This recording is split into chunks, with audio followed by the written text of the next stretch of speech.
Vamos conversar agora com o padre Cidernando Alecrim. Ele é o único padre exorcista da Diocese de Cajazeiras, a partir de agora, na entrevista do dia.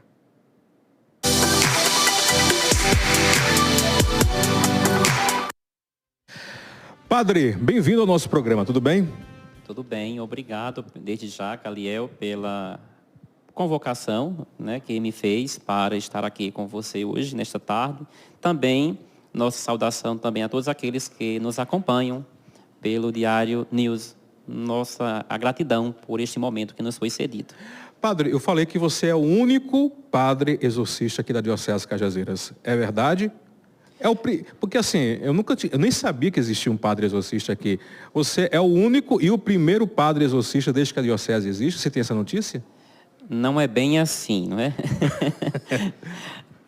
Nós devemos entender algumas coisas, né? Atualmente, na Diocese de Cajazeiras, o padre nomeado para a função dos exorcismos sou eu, né? Padre Cidernando, desde convocação e aceitação com Dom Francisco, do início de 2021, e oficialmente nomeado e decretado, né, por ele em novembro do ano passado.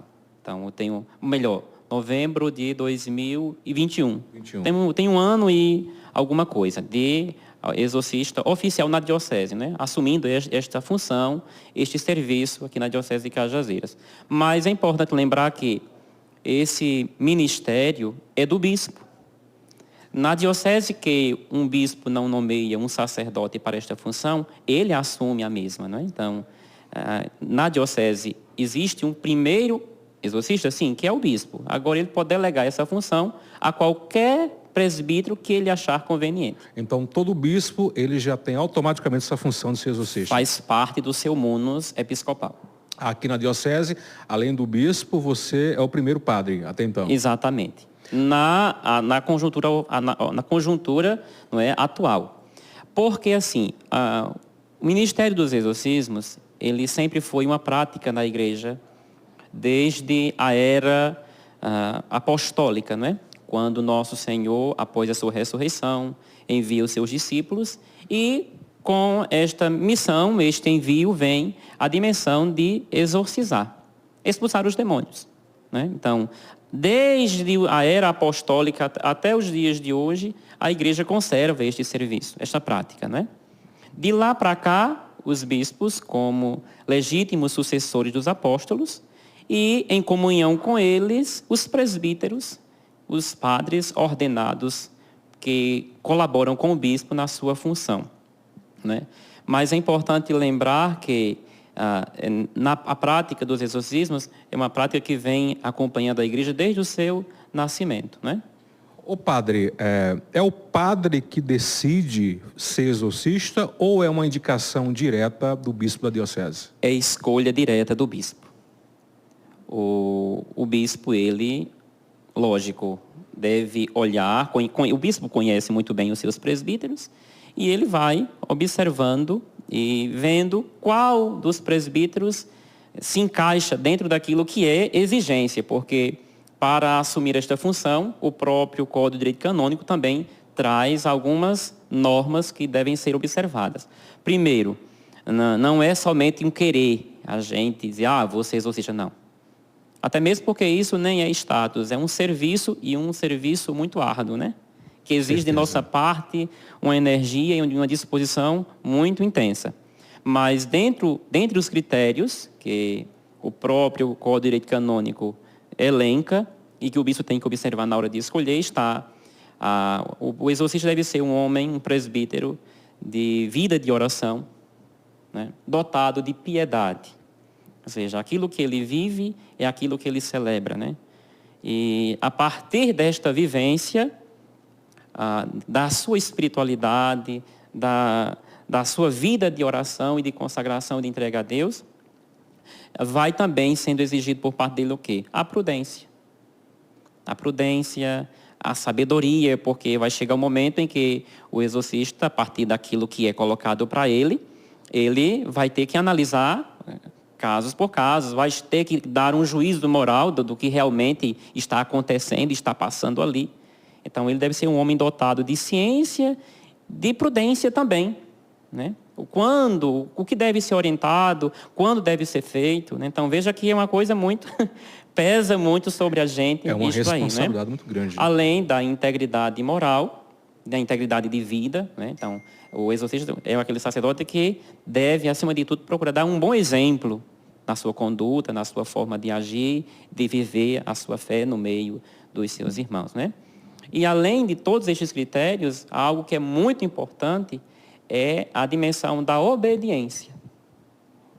E isto é uma coisa que hoje se fala muito, principalmente para nós exorcistas, né? A dimensão da obediência. Por quê? Porque o nosso ministério ele é coordenado, podemos assim dizer, e dirigido pelo nosso bispo. Então, nós não caminhamos sozinhos, mas sempre sobre a responsabilidade, a guia e a condução daquele que nos conduz aqui na nossa diocese, o nosso bispo, Dom Francisco de Sales. Quando, me permite chamar de você, quando você foi escolhido para ser o padre exorcista, você ficou receoso? Sempre há receios, porque principalmente nos tempos atuais, onde existe, né, uma realidade muito difícil de ser lidada, lidar muitas vezes com o desconhecido nos gera, às vezes, medos, receios, né? Me lembro que, quando aqui estive em Cajazeiras, participando de uma reunião do clero, e nesta reunião do clero, né, Dom Francisco, conversando comigo assim, no corredor lá, ele olhou para mim e disse assim, olha, a diocese está precisando de um exorcista. Você não quer assumir a função? Eu confesso que, naquele momento, me gerou um impacto. Porque assim, no meu coração e na minha mente, poderia passar assim, Padre Sidenando assumindo qualquer função na diocese, mas exorcismo foi uma coisa que eu nunca pensei assumir. Até que, a princípio, eu disse, não, senhor bispo, vamos deixar para mais adiante, agora não. Mas a pergunta ficou. E me inquietou muito, né? Então, nos próximos 7 meses adiante, foi em fevereiro, quando eu conversei novamente com o Dom Francisco, foi em novembro do mesmo ano, e assim, eu perguntei para ele lá se ele já tinha conseguido o exorcista que ele queria, estava pretendendo para a diocese, o mesmo me disse que não. Mas voltou a pergunta, mas você aceita? E foi aí que, em um diálogo sereno, franco, mas também muito encorajador da parte de Dom Francisco, eu me dispus e hoje estou neste serviço, né? E eu digo, é um serviço desafiante, porque nós estamos aí lutando contra aquilo que muitas vezes persegue, quer destruir, e é a causa de queda de muitos, né? Então, se colocar na linha de frente de uma guerra, podemos assim dizer, não é uma matéria tão fácil de se lidar com ela, né?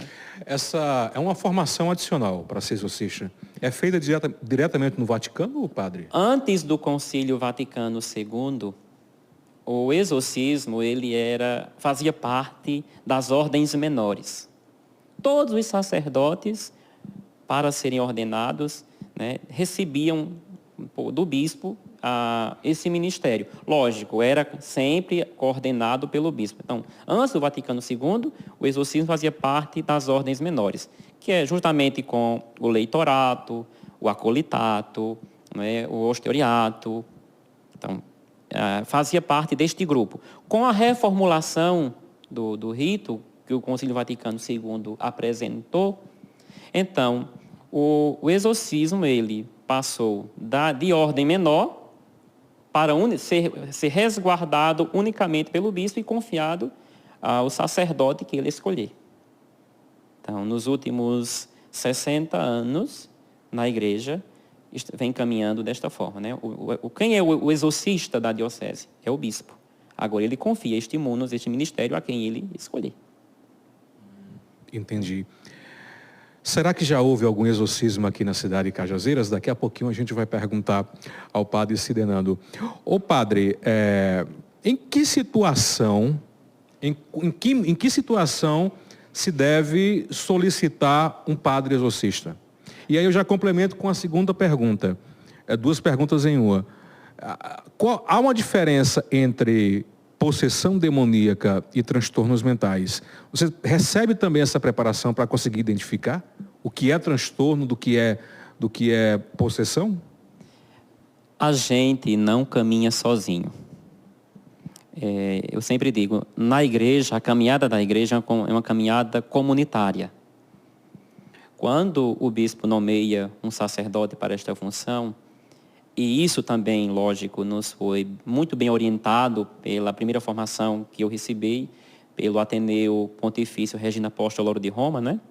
Então, ao sacerdote exorcista é dada a missão de formar um grupo de assistentes, aonde neste grupo deverá ter, né, pessoas que estejam com ele, que alimente a vida de fé, a vida de oração, que quando acontecer, se for o caso algum dia acontecer, né, ser necessária a aplicação do exorcismo na configuração do exorcismo maior, então este grupo deve estar presente para auxiliar o padre exorcista. O padre não vai sozinho. Não vai sozinho, né?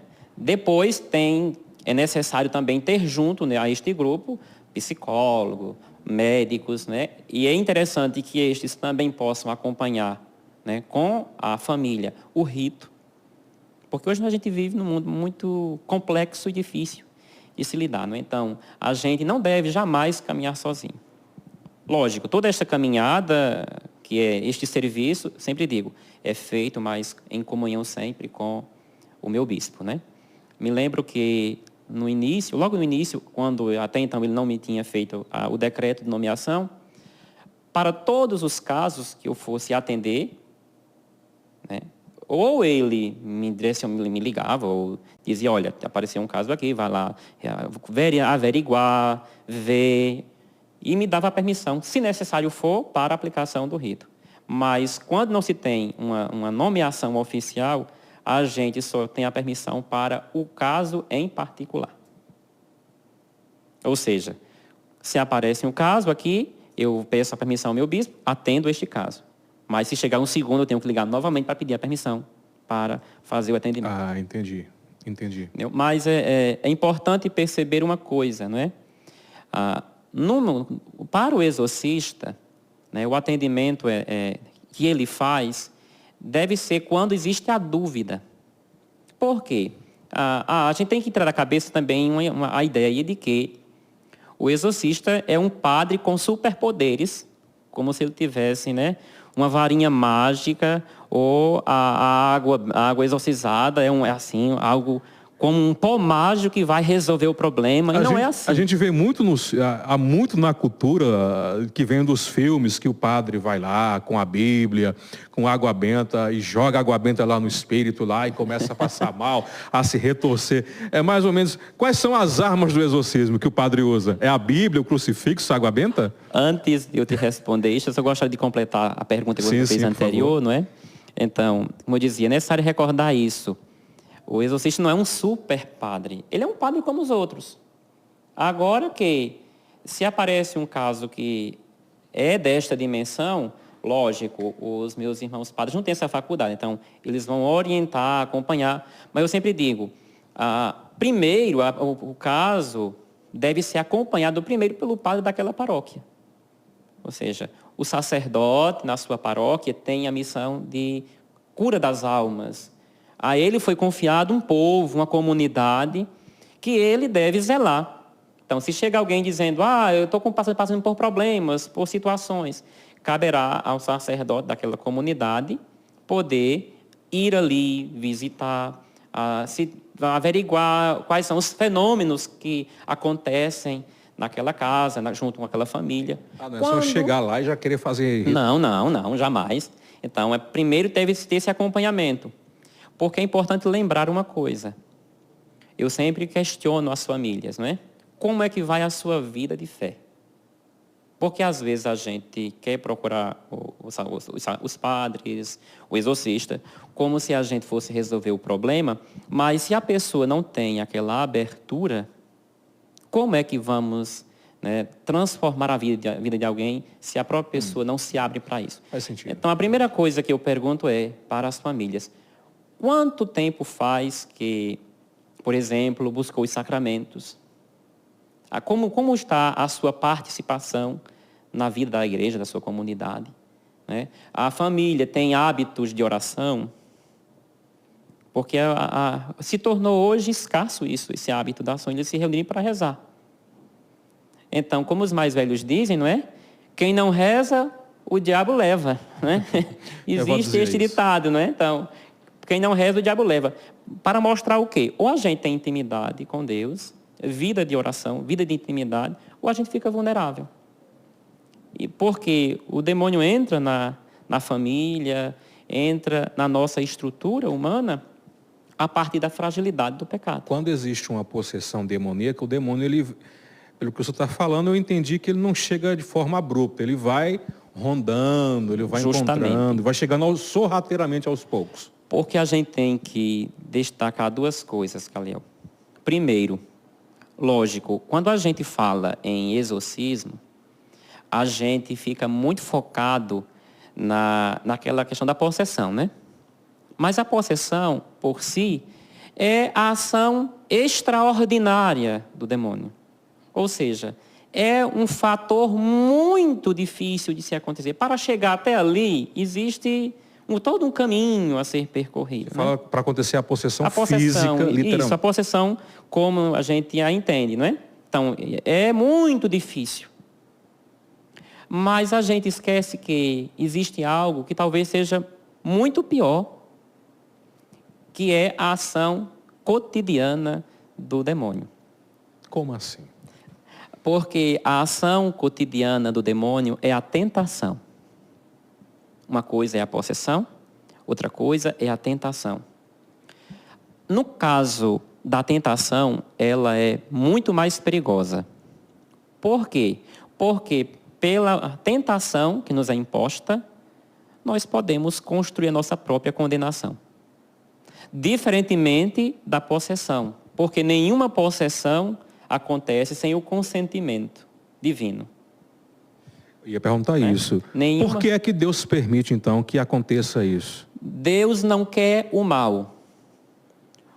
Por isso que a gente entende que Deus permite a possessão, mas no final de tudo Ele quer tirar um bem maior. Um bem maior por aquele fato que está ali acontecendo. Por exemplo, acho que há um ano e pouco atrás, a gente conversava com alguns exorcistas aqui próximo do Nordeste, né? E eles falavam acerca de uma experiência, né? Onde uma adolescente, né, chegou a esse fator da possessão, só que os pais não eram de vida de oração, não tinha vivência religiosa em nada. E aí, a partir daquela experiência, né, lógico, graças a Deus, depois de ser acompanhada, aquela adolescente conseguiu a libertação. Era uma possessão? No caso, era um caso de possessão. No Nordeste aqui? Sim, no Nordeste, né? Então, esta jovem foi liberta com a graça de Deus, mas gerou uma conversão dentro da família. Entendi. Ou seja, quando Deus permite, no caso a possessão involuntária, né, é para que dali se tire algum fruto de conversão também. Agora, existe um outro perigo. Qual é? Antes de tocarmos no assunto da tentação, né? É a questão quando a possessão ela é requerida. Como assim? Porque uma coisa é a possessão permitida por Deus em uma pessoa, por exemplo, de igreja, de oração, que pode acontecer, onde Deus quer tirar um bem maior dali. E outra coisa é quando eu mesmo, por minha própria escolha, me entrego e consagro totalmente ao demônio. Quando eu, por minha própria vontade, digo ao demônio, pode agir e fazer de mim o que você quiser.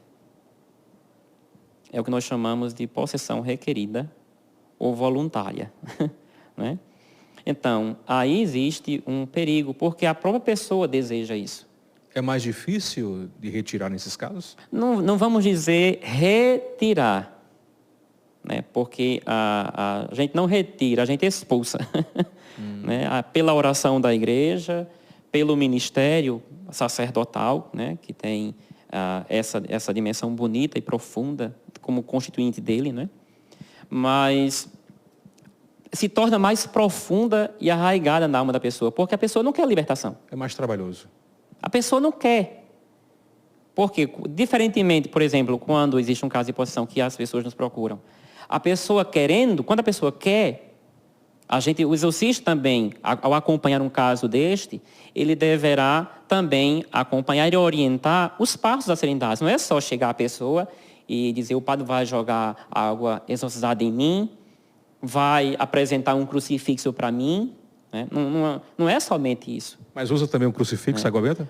Usa o rito, eu vou apresentar para vocês para tirar alguma curiosidade, né? Mas é importante saber disso, que além de, lógico, deste acompanhamento, o exorcista deverá passar também algum deverzinho de casa.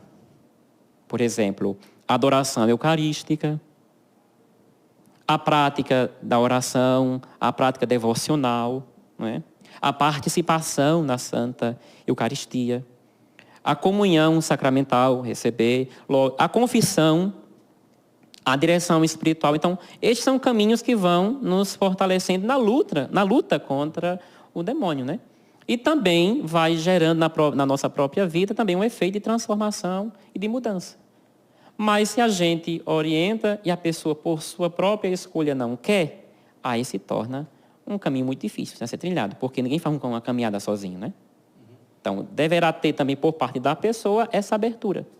Quando se fala em possessão, a primeira coisa que vem na cabeça da maioria das pessoas é que o demônio entrou ali no corpo da pessoa, que está dentro do corpo da pessoa. É assim mesmo, padre? O demônio, ele toma posse da dimensão física, não da dimensão material, espiritual da alma, não é? Então, uma sensação, e acho engraçado isso, porque os possessos, eles apresentam, quando se fala um pouco acerca do sentir, o que você sentiu, eles falam, geralmente eles apresentam isso, né? Que dentro de si eles sentem como existisse uma luta. Eu entendo que tenho que fazer assim, mas algo dentro de mim está lutando para que eu não faça isso. Como quem quer tomar conta de mim. Por isso que, geralmente, quando existe a possessão, e que o possesso entra, como nós chamamos, no transe, né? Geralmente ele não lembra do que disse, do que fez, do que acontece. É verdade que nesses casos de possessão, há mudanças físicas, aparece muito nos filmes de Hollywood, os olhos, muda a cor da pele, pode desenvolver força extrafísica, é mais ou menos por aí, padre Cidenano? Existem alguns critérios para dizer o que é a possessão demoníaca, né? Antes de falar na possessão, eu só gosto de fechar aquele parênteses que ficou lá atrás, né? Então, uma coisa é a possessão, que é a ação extraordinária do demônio, né? Outra coisa é a tentação, que eu dizia que é mais perigosa. Por quê? Porque o demônio nos tenta, mas mesmo nós sabemos, a gente tem que acabar com aquela história.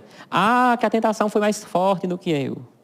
Isso é um engano, porque nenhuma tentação é superior à nossa vontade e à nossa força. Agora, o demônio sabe qual é a nossa fraqueza e nos dá a fraqueza, o presente dele revestido no pirulito doce. É ardiloso. Né? É ardiloso, né? Então, ele vem naquilo que às vezes é mais prazeroso, mais útil para a gente. E nos laça mais fácil desta forma. Mas a tentação, ela é mais perigosa porque você escolhe. Ele diz, está aqui. Você diz, me dê, eu quero. Então, quem errou aí? Quem pegou foi você. Então, a responsabilidade por isso não é do demônio só, não. É sua também. Que é diferente. Já no caso da possessão, a pessoa não escolheu. Né? Mas, quando a gente fala na dimensão da possessão demoníaca, é importante observarmos alguns critérios que nos fazem ter uma certeza moral se de fato é possessão. Quais seriam, né? Primeiro, a força bruta poderá ser um indício? Sim. Geralmente, digamos, uma criança de 10, um jovenzinho de 12, 13 anos, né? 10 homens não conseguir dominar, ou ele conseguir levantar um peso que está acima do seu limite corporal. Pode ser um indício, mas por si só não nos é suficiente para dizer é. Existem outros critérios, como, por exemplo, você falar línguas ocultas ou que vocês nunca tiveram acesso. Imagine aí, por exemplo, uma pessoa no Alto Sertão paraibano que nunca teve acesso a nenhuma outra língua, né? A não ser aquele inglês da nossa escola, não é? Imagine aí você, um jovem de 10, uma criança de 10 anos, ou um jovem de 13, 15 anos, falando hebraico, por exemplo, fluentemente. Ou grego, ou outras línguas que nunca teve acesso. Foge à normalidade, este fato, não é? Ou também outros elementos, como, por exemplo, falar línguas ocultas, a força bruta, a aversão às coisas sagradas. Não conseguir entrar numa igreja, diante das imagens sagradas. A repulsa pode ser também um indício que comprova tudo isso. Mudança de voz, a voz meio glutural pode acontecer também? Na prática do exorcismo maior, quando se performa o rito, também. A gente deve entender uma coisa, não é? Na hora de um exorcismo, quem fala não é a pessoa, mas é o demônio. E o demônio, ele pode reproduzir vozes. Porque a atitude dele de fazer isso é tentar atrapalhar o rito. Ele pode revelar... Ele não quer sair, não é? Sim. Ele pode revelar segredos que ninguém sabia? Ele tem esse poder de ver coisas além da compreensão comum? O demônio, ele não pode ler a sua mente. Agora, ele, como é ardiloso, né, ele pode, como dizer, ele vai tentando encontrar elementos. Vai pesquisando, digamos assim. E não vamos dizer nem pesquisando, mas ele vai tentando nos distrair como? Como é que o demônio age aí? O Papa Francisco, ele falou uma coisa muito interessante esses dias, nas suas homilias. Ele disse assim: com o demônio não se conversa. É tanto que no rito, que é também um rito simples, ali, ninguém, a não ser o sacerdote exorcista, deverá dirigir-se diretamente ao demônio. E o sacerdote exorcista se dirige. Não com uma tabela de perguntas. Um bate-papo. Vou bater um papo agora com o demônio. Não. O exorcista deve se dirigir ao processo, ao demônio, com a oração da igreja. Porque o demônio quer tentar trazer questões, outras, tentar suscitar ali, para distrair, para que a oração da igreja, que é o que o incomoda, não aconteça. Quando você fala em demônio, você vê logo o nome de Satanás, Satã, o nome de Lúcifer. É eles que vêm ou existe uma legião de demônios? E se o padre exorcista tem que conhecer essa suposta lista de demônios? Não, o demônio é o demônio. Não se importa saber, às vezes, porque nos filmes de Hollywood, né? Está lá diga seu nome. O sacerdote, diga o seu nome. O nome, isso não importa. O demônio é o demônio e ponto. A gente quer saber qual é o nome, qual é a origem, o status. Não quer saber disso. Isso é um dado irrelevante dentro dos exorcismos. A igreja vem como ministro da salvação, né, expulsar o que gera o mal na vida de alguém. Né? Então, é importante perceber isso. Né? Que no exorcismo, a gente não pode abarganhar, não pode conversar, ou querer tentar ver curiosidades ali, fazer um playground de perguntas. Não. Quando o demônio não consegue encontrar essa brecha no sacerdote exorcista, ele vai procurar em quem está ali por perto. Né? É por isso que pode acontecer dele reproduzir vozes, a voz de um parente próximo, olha... De um falecido De um também. falecido, olha o que ele está fazendo comigo. Justamente para tentar tocar o emocional, às vezes, e tentar atrapalhar a celebração. Porque o exorcismo maior é uma celebração. Ele é muito mais do que um ritual. Ele, dentro da prática da igreja, o exorcismo ele é um sacramental de cura. O Papa Francisco realizou um encontro com exorcistas do mundo inteiro em 2018, se a memória não me falha, não é? E ele lembrava isso. O exorcismo é um banho da misericórdia de Deus na vida daquele fiel que está sendo tormentado ali. Então, nós temos 2 sacramentos de cura, que são os sacramentos da confissão e da unção dos enfermos. E unido a estes 2 sacramentos, nós temos o exorcismo como sacramental. Então, o rito acontece dentro de uma grande e bonita celebração, onde inicia-se com aquele momento da invocação à Santíssima Trindade, onde o presbítero exorcista da diocese ali vai fazer uma saudação e vai lembrar a todos o porquê de estar ali. Uhum. E naquele momento inicial ele pode, sim, fazer o rito de exorcização da água com o sal, onde os 2 são abençoados e unidos, né? Que depois vai ter o momento da aspersão. Mas é bonito porque ali está a igreja rezando.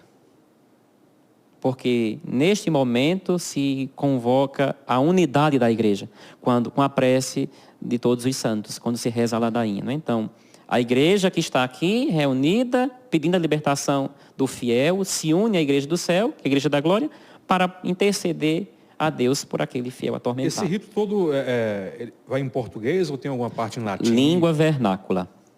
Até antes do Concílio Vaticano II, nós tínhamos o ritual romano, que era um rito em latim. Depois, com o Concílio Vaticano II, nós tivemos uma reformulação do rito, né? E nós chamamos hoje do DESC, né? Que é traduzindo do latim para o português, é o ritual de exorcismos e outras súplicas. E que é o ritual que é utilizado atualmente, que consiste nesta celebração, né? É bonito que após a ladainha tem um momento da palavra de Deus, onde a gente vai ler tem o evangelho do prólogo de São João. No princípio era o verbo se fez carne, habitou entre nós, a luz habitou entre os homens, para mostrar que quem faz a libertação acontecer não é o exorcista, não é o bispo.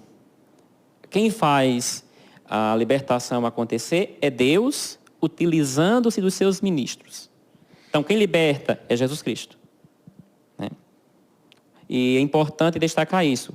Por isso que a aspersão que é feita ao fiel atormentado é lembrando o seu batismo. É lembrando ao demônio que aquela pessoa pertence a Cristo, à igreja, e não a ele, né? E tem um momento onde, lógico, é feita o rito da imposição de mãos. Esse rito já vem desde o Antigo Testamento, com Jesus no Novo, né? Então, o ato de impor as mãos, que é importante, que vai lembrar a autoridade da igreja que está ali suplicando. Depois tem o momento em que é apresentado ao fiel também a cruz, mas não é como aquele sai Satanás, né? Você tem aquela súplica de entrega confiante, porque onde é que nós fomos salvos? Onde é que o demônio foi derrotado? Na cruz de Cristo, no seu sacrifício. Padre Cidenano, você já foi convocado para expulsar o demônio aqui em alguém na cidade de Cajazeiras região? Bem, eu sou exorcista da diocese, né? Se alguém, como eu disse, precisa de atendimento, lógico, como eu dizia, o primeiro atendimento é com o pároco na paróquia. Depois, se o pároco acha que tem algo que mais sério, que precisa da minha análise, do meu acompanhamento, então o padre me encaminha, né? E aí a gente vai fazer uma visita e vai acompanhar direitinho e vai tentar entender o que está ali acontecendo, né? Eu sempre digo, é impossível dizer, tem alguém aqui passando por uma investida do demônio e ali não tem sinais extraordinários. A primeira pergunta que eu faço nas famílias, o que está acontecendo aqui? Você vê algum fenômeno anormal aqui? Sempre vem seguido de fenômenos físicos na residência? Porque a possessão por si já é um fator extraordinário. Já foge à normalidade. Então, com a presença do demônio ali, lógico, todo o ambiente vai ser diferente. Por exemplo, porque é importante ver, aqui eu vou trazer uma questão importante, né? O demônio não só toma posse de pessoas. Existe também a infestação. O que é infestação? A infestação é quando o demônio toma posse de ambientes, lugares, ou até muitas vezes objetos. Aí sim. O padre Gabriel Amorth, ele foi um grande exorcista na prática da igreja, não é? Então, ele, em um dos seus escritos, ele conta uma experiência de uma infestação, onde na casa é como que ali o ambiente era um ambiente totalmente diferente. Por exemplo, você chegava ali, você sentia quedas de temperatura brusca de imediato. E um fenômeno extraordinário que estava acontecendo na residência era de que todas as vezes que se abriam as torneiras da casa, começava a sair sangue. E isso chamou a atenção, né? Veio uma equipe de médicos ali, recolheram alguma amostra, nunca mais voltaram, porque quando foram fazer análises, descobriram que era de sangue humano. Né? Depois veio uma equipe de ateus, vamos ver ali, nunca mais voltaram. Então, foi quando se atentaram. É necessário um sacerdote com um ministério especial para cá. E como foi resolvido aquele problema? Com uma coisa muito simples. A oração da família, com, lógico, a bênção da casa. E a experiência que o exorcista teve é aquela de como que a casa, o que quisesse expulsá-lo dali. Né? Então, todas as portas se fecham, não querem as portas da casa com muita dificuldade. Literalmente as portas. Literalmente, as portas, né? Uma experiência, isso é minha, né? Uma vez eu estava voltando de um atendimento, né? E já chegando próximo à minha casa, né? Então, o meu carro simplesmente ele começou a perder força. E não, de que eu cheguei a muito custo mesmo, quase quando eu conseguia chegar em casa, o carro. E quando eu cheguei em casa, estacionei, deixei lá, pronto. No outro dia, tive que ligar, olha, o meu carro não está pegando e tem que voltar, tem que levar para o conselho para saber o que está acontecendo. E quando chegou lá na oficina, o rapaz disse, olha, o senhor pode voltar, o carro está bom. Mas o carro não estava pegando, perdeu a força total, eu quase que não consegui chegar em casa. Não, mas, padre, não tem. Ou seja, existem esses fenômenos, né? Você não teme? Não vou temer para quê? Porque estas coisas é apenas a forma como que o inimigo às vezes encontra para nos impor medo. Mas ele não é maior nem do que Deus, em primeiro lugar, nem tampouco daqueles que Deus deu a graça da ordenação sacerdotal. As palavras de Dom Francisco para mim, que me encorajaram a assumir o ministério foi, eu disse assim, Dom Francisco, olha, eu sei que eu sou um ser humano, tenho virtudes, mas também tenho que usar da humildade e dizer que sou também pecador. Né? E um ministério desse, ele dizia, olha, quando a santidade do ministro não for suficiente só por si, a gente tem que confiar em um dom que Deus deu a ele, que não deu aos outros, que é o dom da ordenação sacerdotal. Então, eu sou sacerdote eternamente, não vou temer dele por quê? Já teve algum caso de exorcismo aqui sério em Cajazeiras, na região? Que eu saiba até então, caso de possessão, não. Né? Mas, assim, eu já atendi em situações, por exemplo, que eu configuro como uma vexação, que é aquele estado onde a pessoa surta, que é a diferenciação, né, entre um estado psicológico para um estado desse, né? No caso da vexação, que é o primeiro estágio para uma possessão, é aquele momento onde a pessoa está ali, surtada, mas ela tem consciência plena do que ela está fazendo. Uma pessoa que está apenas surtada por um fenômeno psicológico, ela não tem um entendimento pleno das coisas. Esta é a diferenciação. Quando o demônio, por exemplo, um possesso volta-se para alguém, ele tem a linha de pensamento dele bem ordenadazinha. Muito ordenada. Então, alguém que sofre de um transtorno psicológico não vai saber organizar bem as suas ideias, né? Diferentemente, no caso de possessão, onde o demônio tenta ali, né, lhe driblar por meio dessas facetas. Lógico, por isso que é importante a integridade de vida do sacerdote, para não dar a brecha para o demônio conseguir tentar quebrar-lhe, digamos, podemos assim dizer, a sua autoridade. Padre, faltando só 3 minutinhos para acabar o programa, a conversa está muito boa, a gente vai continuar em um outro momento, mas tem algum caso que você já ouviu assim de possessão que você possa nos dizer?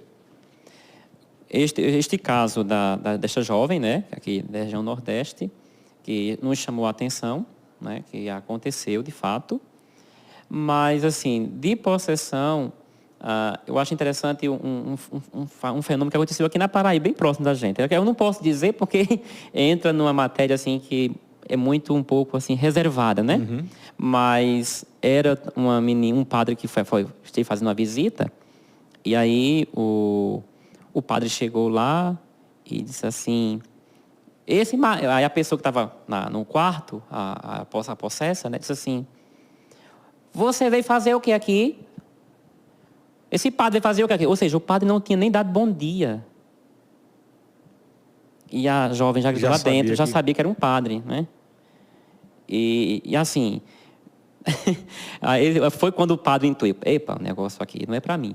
Encaminhou para o exorcista da diocese, né? E ali foi uma luta muito grande, né? Para lutar com aquela situação. Porque dentro de uma poção, um rito de exorcismo, numa poção, o demônio quer se amostrar, então ele inventa de tudo, pode fazer de tudo.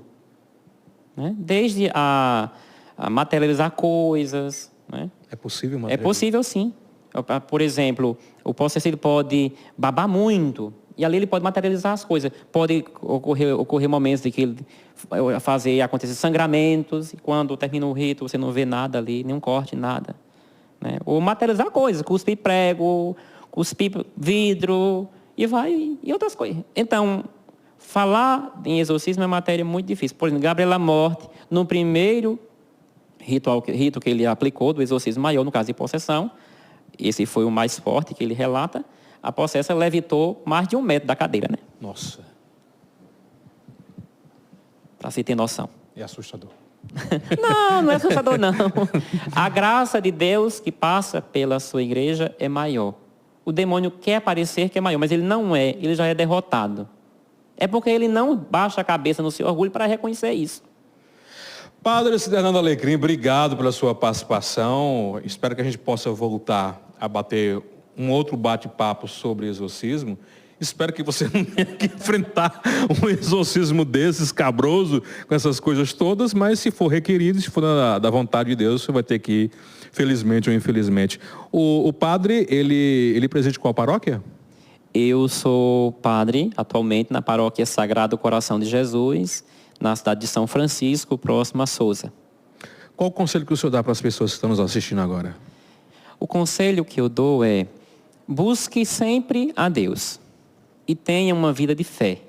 Não seja só aquela pessoa que reza da boca para fora, mas que aquilo que você dirige a Deus como oração, seja aquilo que você viva. Deus nos deu um presente muito grande, Caliel, que foi a palavra de Deus, os seus sacramentos e a graça de participarmos como membros de sua igreja. Então você busque a Deus, faça parte de sua igreja, né? Receba os sacramentos. Que tem muitos, nessa quaresma eu puxo na orelha de muita gente que não procurou a confissão sacramental. Eu dizia sempre, lá em São Francisco principalmente, quando o demônio planta no coração da gente este pensamento para a gente não alcançar a graça. ele é orgulhoso, quer plantar o orgulho no coração da gente, então a gente, não vamos confessar não, que padre é homem como eu, então me confesso com Deus, e essas coisas são plantadas no coração da gente para que a gente não receba a graça. Então, busque os sacramentos, a confissão, a Eucaristia, a vida de fé, tenha a sua intimidade com Deus. Não custa nada fazer de vez em quando uma visita ao Santíssimo Sacramento, né? E fazer parte de sua comunidade de fé. Não é só rezar com a boca para fora, é você viver. Viver. E se vive onde? Na sua comunidade, na sua igreja local.